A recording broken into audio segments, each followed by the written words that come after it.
You know, the story of Joseph is very inspirational to me because Joseph was made to lose his 20s, all of them. I relate to the story of Joseph because every decade has some milestone significance to people who experience those decades. Your teenage years they mean the world to you, and during them you feel like you can't miss a single thing. Your 20s, your 30s, your 40s, they all have some kind of milestone, right? When I was a teenager, we looked forward, all of us, to matric dance. Listen, none of us could fathom missing the matric dance. None of us could fathom not making it there because we imagined that if we did not go to the matric dance, it would ruin our futures. Never mind the matric dance, but in South Africa, matriculants, their results are published in a newspaper. I don't know if they're still happening because it is such a public publication, a public understanding as to whether or not you failed or passed.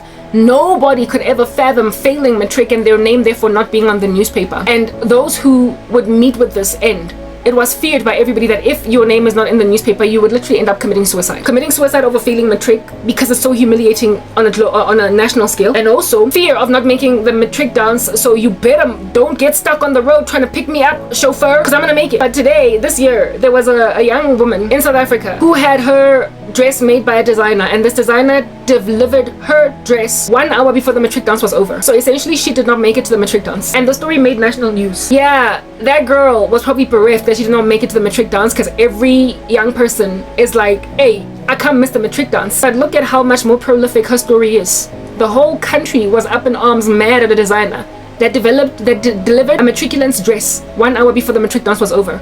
She will always be remembered. She will always be in a newspaper as being the girl with a beautiful matric dance dress that got there 1 hour before the dance was over. Hers is more prolific a matric dance story than anybody else, and hers will be forever remembered. Hers is a more poignant story. Hers is known by all of South Africa. No one will ever forget her. She will always go down in history as the girl whose irresponsible designer delivered her. It made the news. It made national mainstream media news. She is more prolific for missing her matric dance than everybody else that got to go. But I'm trying to explain to you guys is that if like Joseph you lose all of your 20s, or if like Karabo you lose all of your 30s, whatever it is that you lost them over will be more prolific than everybody else.